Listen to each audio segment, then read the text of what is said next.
Hello, welcome to this video.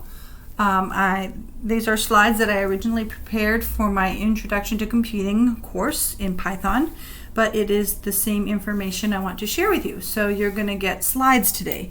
I don't anticipate using slides on any other presentation, but hey, I'll use what is appropriate at the time.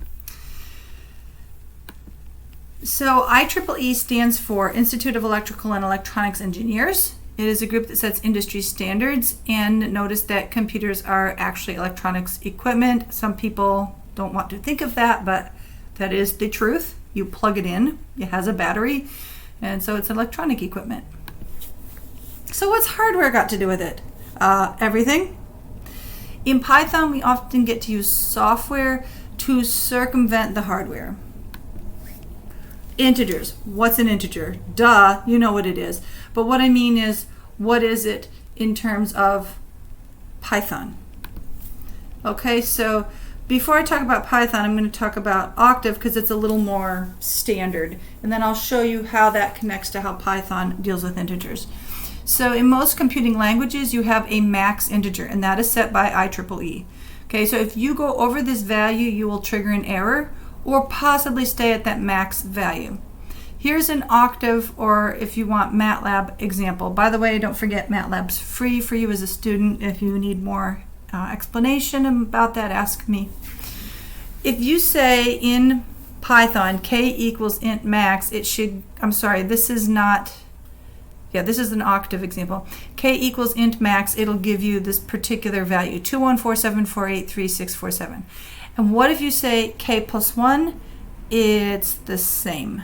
And k plus 10, it's the same. Brilliant. You can prove anything now. In Python 2, we don't have Python 2, but I want to show you what happens in Python 2 because it's a little more transparent. And actually Python 3 does exactly the same thing, but it just notates it differently. So if you take the max int, it's still 2147483647, and you add 1 to it, Python at that point says, we are leaving the world of hardware and we're going into the world of software, and it puts an L on the end of it to mean it is a long integer. So in Python 3, it's exactly the same, it's just that it doesn't mark the change in type. So you have to be aware when you transition from integers to long integers. Okay. In Python 3, see, exactly the same thing happens, but silently. Okay, in Python, there is no maximum integer. There is still a hardware constraint, and when we go over the max integer value, Python silently takes over, replacing our int type with its own long integer type. You need to be aware of this. It can have an effect on computation speed. Okay, what you need to know. In other languages, you can hit the maximum integer and bad things happen. In Python, this doesn't happen, but in Python, you can hit a point where you see slower response from your computations after you roll over into the software side of the world. Okay, that's all you need to know about integers in Python, and for numerical computing, it doesn't matter as much because we're mostly staying in the world of floating point. And your homework will concern floating point, not integers. Okay, Octave example. If I have a number 8 times 10, that's 80.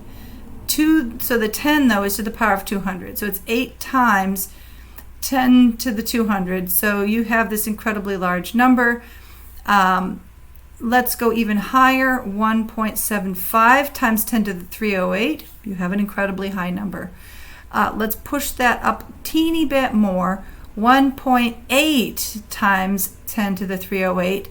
Something happens somewhere between 1.75 times 10 to the 308 and 1.80 times 10 to the 308. We transition into the concept of infinity, and obviously infinity isn't in any discrete point, but at some point in hardware we just start calling things infinity.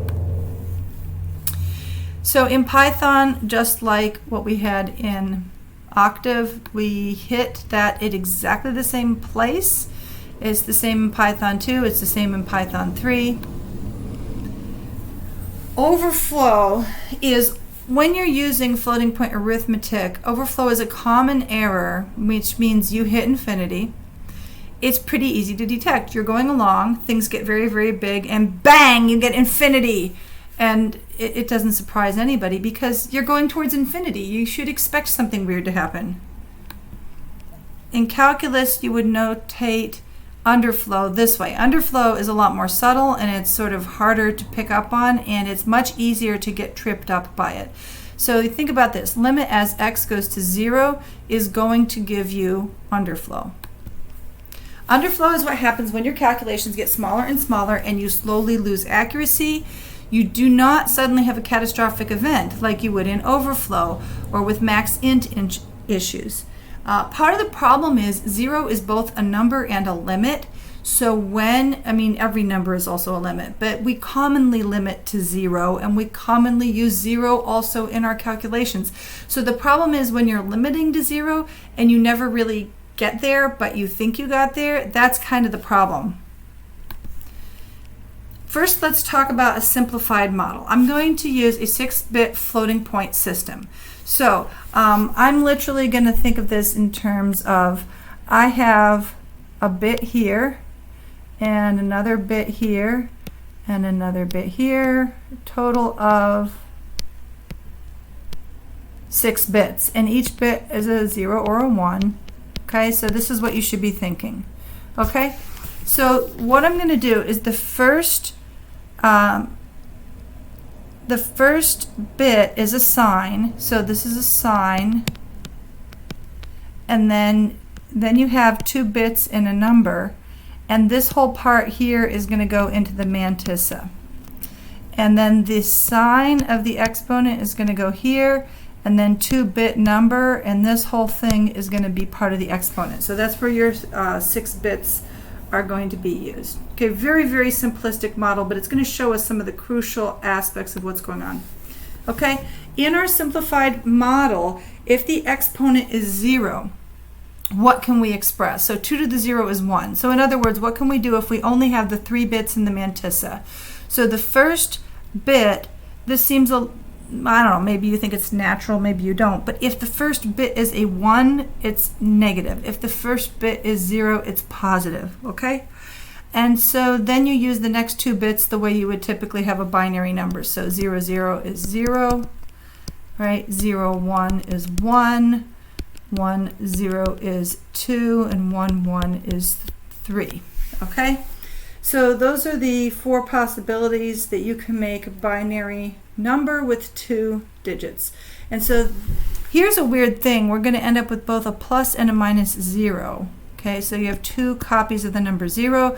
But other than that, this gives you 7 things you can express. You can express anything from -3 to +3 when the exponent is 0. Okay, so then what happens next when the exponent is 1? Everything gets multiplied by 2. So you have the same options you had before for the mantissa, but now instead of multiplying by 1, you're multiplying them all by 2. So you literally take all the things you had on the previous page and you simply multiply them by 2. Great. So what happens is we're going to have some duplication. So we're going to have, okay, here are the ones we first looked at, all right, and then here are the ones we looked at on the second slide.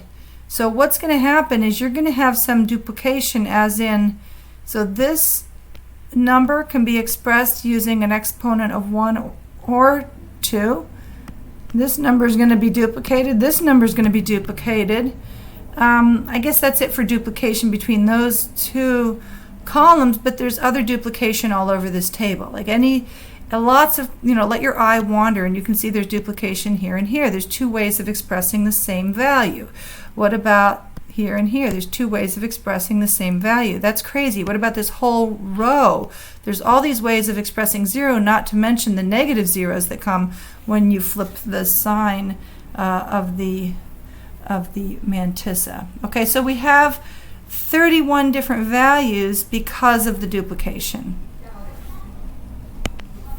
Okay, but if you ignore the fact that there's duplication, let's just ask the question, what can we represent with our toy floating point system. And the left half is a mirror image of the right half, and so I didn't want to put both of them on the screen together because it would be kind of confusing, a waste of space. So just put a mirror here, and the same exact thing happens in the negative side. Okay, but you can see what's happening is down here you have some little hairs that are equally spaced. And this looks just like a slide rule. If you have a slide rule at home, these lines seem to be getting further and further apart. But here's the thing, like the distance between 4 and 6 is the same as 6 to 8. So they're not all changing their spacing. What's happening is there's a region. So the region from 2 to 4 is a certain spacing, and then you have a different spacing from 4 to 8, and then you have a different spacing from 8 to 16. That's what's going on. This makes sense because we kind of need more values tightly spaced close to 0. And as we zoom in closer to 0, we should get more values. This accuracy inherent in our number system is inherent in scientific notation itself. The IEEE engineers didn't make this up out of the blue. This is what we do when we say like A point BC, if those are like digits, times 10 to the power of like F. Okay, it's just the fact that that's how we express numbers in scientific notation, and that's born out of the need we have to do this with numbers. There's no reason why you would have 10,000 digits. Nobody would use them for any practical purpose unless you're doing numerical exercises like cryptography or something like that. But you know, if I buy a house and it's $150,000, I don't care about the cents. If I buy a car for $15,000, I don't care that it's $15,000 and $25. I don't care about those digits. I mean, when I'm expressing how much something is, we really don't use more than 2 or 3 digits in our everyday speech, and we don't really care about those other digits. Okay, and so this sort of sense that we don't care about the smaller digits suddenly gives rise to the way this particular diagram looks. Okay, so what are we going to do about duplicates? We just noticed that we have many ways to represent 1 and 1/2.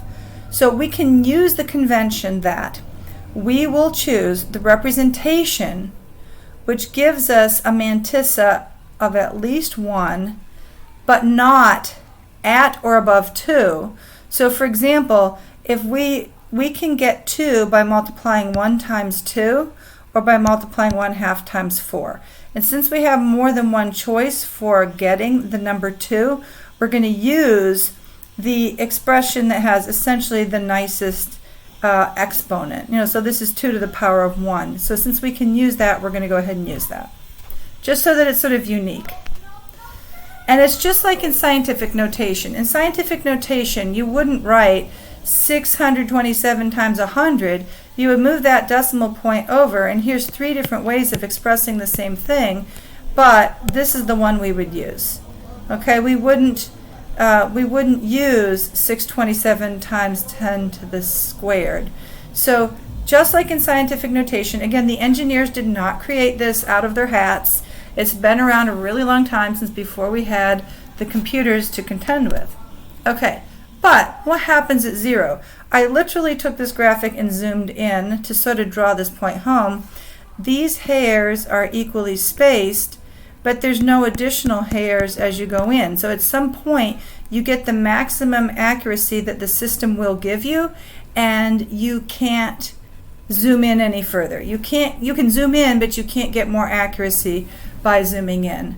Like, we've seen this phenomenon before. It's just like Google Earth. If I zoom in on American University, maybe I zoom in, and when I was teaching an Intro to Computer Science, I taught in a lab. So I'm going to zoom in, and you can see Nebraska Avenue parking lot was under construction when this picture was taken, so you have an idea of how old this is.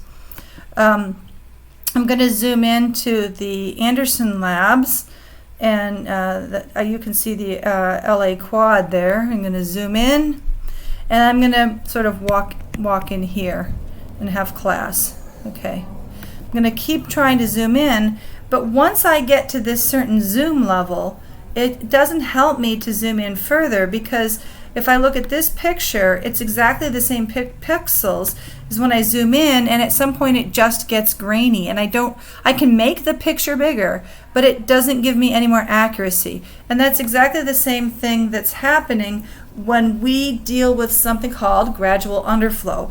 Once you get to that point where, yes, you can zoom in, but you're going to lose accuracy, you've got as much accuracy as you're going to get. Essentially, you're just playing a game with enlarging something that's grainy. Okay, so that's underflow, and you lose accuracy on small details. At some point, you cannot continue to require your mantissa to be reasonable.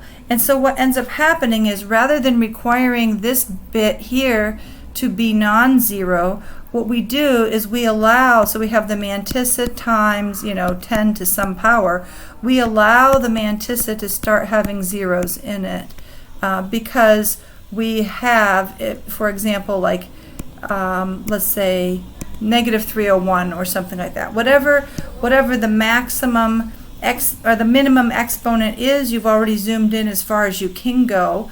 And then what we're going to do is allow you to use the accuracy that's built into the mantissa in a way that's not normally permitted. But that gives you a little more flexibility, and it allows you to squeeze out the remaining values close to zero. Okay? Important points about underflow. Underflow occurs when your numbers get so small that you have to freeze that exponent at your most zoomed in possible value. You still keep dropping in value. And so you're actually making use of all the flexibility the mantissa will give you. And it often happens gradually. Okay, now let's talk about how we actually represent numbers inside your computer.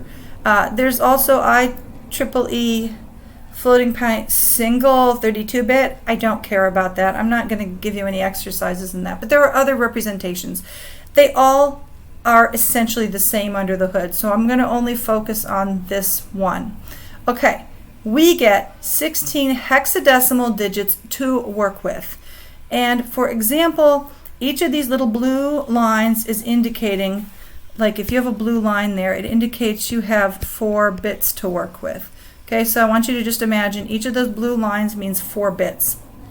The very first bit in your very first hex digit, if it's 0, it means you have a positive value. If it's 1, it means you have a negative value. The next 11 digits after that comprise the remainder of that first hex digit, and then 2 more hex digits. And altogether that gives you 11 bits that are reserved for the exponent. Okay? It's a biased exponent. We'll talk about that in a second. All the remaining bits are reserved for your mantissa, and that would be 52 bits. It's in base 2, so it's not 52 bits in base 10, but it is still quite a lot of value in that storage space. Okay, here's an example. I'm going to express -20.625 in IEEE double. First, choose the first bit for the sign. It's a negative number, so the first bit is a 1. So in that very first hex digit, you have 4 spots for binary digits. And so the very first digit, the first bit is a 1. It means you have a negative number. Okay? Next, we want to convert 20.625 into binary. Well, how do we do that? Well, you have to have 16, let's see, 16, 8, 4, 2, 1, 1/2, 1/4, 1/8. We're going to select the 16. 20 minus 16 is 4, so we're going to select the 4. We don't need any more digits, any more integers, but we need a half. So 625 minus 0.5 is going to give us 0.125, which looks like an eighth to me. So we've exactly converted from integers and decimals. We've converted this into binary. It's 101000101 with a binary point right where the decimal point would go, that divides between the 1 and the 1/2, just like that's where it would go in base 10 between the 1 and the 1/10. Okay, so we've converted the 20.625 into a binary representation. Okay, now we're going to write it as if it's in scientific base 2 notation, but we're going to cheat just for our own sanity and write 2 and its exponent in base 10 for now. So now we have to bias the exponent. That 4, you have to add 1023 to that exponent. That gives you 1027. Okay. Now, we have to rewrite the mantissa. This is this part here. You rewrite in hex. You're going to leave off the leading 1. Because of this rule, since we know the first digit is always 1, we're just going to ditch it. This is a stunt we cannot pull in base 10 because we don't know what the leading digit is. But in base 2, if the leading digit is non-zero, it has to be a 1. So why store it? We know it's a 1, so you just ditch it. Okay, I know there's an exception for underflow, but we're not going to cover those contingencies in this presentation, and I'm not making you responsible for that aspect of the IEEE standard. Okay, so that's advanced. I don't care about that. Okay. Rewrite the mantissa in hex, leave off the leading 1. Okay, so this becomes 4A0 in hex. Now, convert the exponent to hex, but you have to include the overall number's sign as well if you have a hex number. If you have a negative number. And if it's a positive number, you still have to prepend a 0. Either way, you have to prepend something. So we had 127 base 10, which is 1024, not 127, 1027 is 1024 plus 2 plus 1. Okay, so this is the 1024 place, this is the 2, this is the 1. So this is representing what our exponent looks like when we're in base 2. But I intentionally made a group of 3 here because I knew I was going to have to put this guy in, this extra digit. This 1 means I had a negative number. Okay, so now I have my sign, S-I-G-N, that goes here, and then these 11 digits are for the exponent. And so I get C03. I assemble all this, and C03 tells me negative, and it's my exponent. And then all this stuff is my mantissa. And that's the result of that calculation. Okay, try one. All right, you're going to try yours in your homework, so I'm going to help you with this one. If this were a live class presentation, I would pause and have the students work on this. I do encourage you to pause the video here and see if you can figure it out, and then come back and see if you agree with me. Go ahead.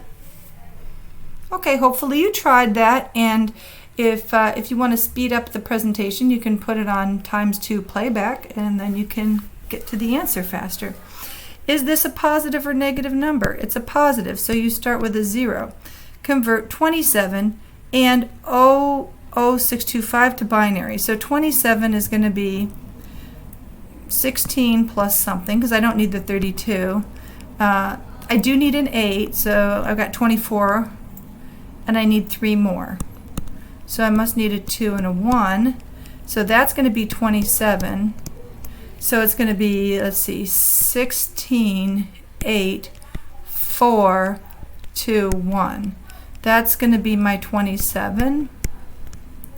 And the 0.0625, what is going on there? So 0.125 was 1/8. 0.0625 is 1/16. So the way this is going to work is 1/16 is not a tenth, I'm sorry, not a half, quarter, eighth, 16th. So that's what it's going to look like.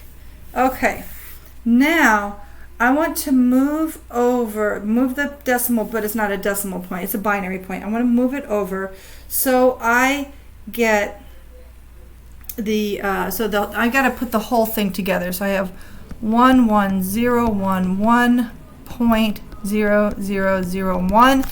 That means 27.0625. But I need to move the decimal over, but it's not a decimal, it's a binary point, 4 locations. So I had to do hop, hop, hop, hop. So this is times 2 to the power of 4. Okay, so my exponent is 4. I want to convert the mantissa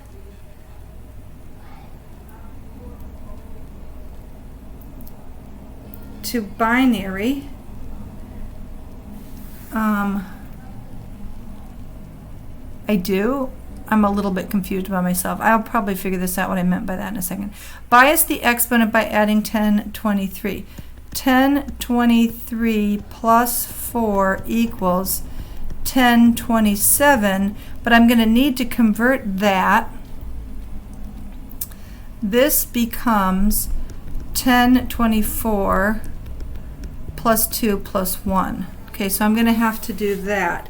I'm going to convert the exponent to binary, and I do not need to put the 1 in front because it's not a negative number, but I need to put a 0 in front. So my 1024 is going to look similar to the previous time I did this. It's going to be 1, 2, 4, 8, 16, 32, 64, 128, 256, 5, 12, 1024, and then the 0 because it's a positive number. So that's what the first stuff is going to look like. And so now I'm going to go back and do the step I skipped, which is to convert this amount into, I probably meant to convert from binary into hex is what I meant. So I need to convert 1011 to hex and 0001 to hex. So the second one is easier. It's going to be a 1. 1011. What is this? Well, 8, 9, 10, 11, 11, which is equal to B, because 10 is A and 11 is B, so this should be B1. Now I have to put all this together. Let me see what happens. So I should be able to put this, so let's see, this is a 4, 0, and then that's a 3, and then the next digit should be a B, and then there's a 1, and then I just fill in zeros all the rest of the way. And now watch, it could be wrong. Hopefully it's right. 403B1 and a whole bunch of zeros after it. I got it right. Don't you know I didn't delete the video? Ha, so you know I was going to get it right. No, just kidding. If I got it wrong, I'd probably just keep the video. Okay, you can make up your own exercises and check yourself online at this website. You can make one up and see if it looks like a fun one to do, and then like reverse engineer it. So this is a really fun thing to do. You can do it both ways. You can either start with the hex representation and convert into floating point, or you can start with floating point and convert to hex. It's fine. When does the mantissa rule break? So close to 0, we have to break this rule. How do we know? Since we aren't writing the leading one, all this is optional. Like, you can listen or ignore this part because I don't expect you to create numbers this small. But if we have our smallest rule-keeping non-zero value is 1 times 2 to the power of negative 1022. So it's when we get smaller than that, then we're allowed to dive into the mantissa, and this is what the numbers actually look like. So if you dive into like the smaller and smaller numbers, what's happening is you can see this sliding into the mantissa, and the very smallest number you can represent is a whole string of zeros with a 1 after it, and that equals 2 to the power of negative 1074. Pretty small. Note that negative 0 and positive 0 work the same way in computations. even though they are stored slightly differently. But you don't have to worry about that. The engineers are well aware that positive and negative 0 are both 0. Other notes and resources, in case you're interested in learning more about this, some of my favorite websites are listed. Okay, and that will be the end of that presentation. Hopefully you understand everything. If you are confused, it's probably because you have to review binary numbers, and a quick review of binary numbers in case you never got it. You just count by 2s. Bing, bing, bing, bing, bing, bing, like that. And then you put 0s and 1s in here to indicate ons and offs in your hardware. And in this case, I would have 32 plus 8 plus 4 plus 1, so that's 43, right? And to work the other way, you would just still take this same grid, and instead you would start dumping things in. Let's say I had 68, I'd say, oh, I want to convert 68 to binary, so there we go. I got 64, and 4 gives me 68, and the rest of these are zeros. Okay, so there's a whole bunch of different algorithms for doing that, but if you have any issues with this, I'm happy to help you on that. Also, just to be aware how to convert between base 2 and hex. This is equal to 0. Base 2 and hex.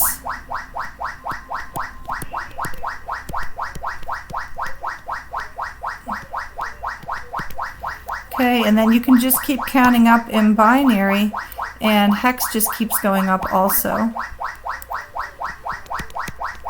So this is a 4, and you can go all the way up to 10, and then 10 is going to look like the letter A in hex.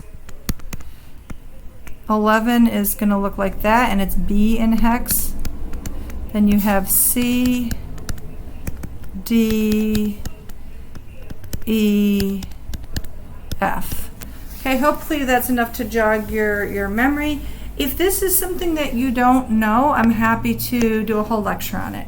I'm suspecting that you already know this because you took Intro to Computer Science. But if it's something that wasn't covered in your intro course, I'm more than happy to make a separate video on that for you guys. Okay? So hopefully most of you understood what was going on and you're ready to do the homework.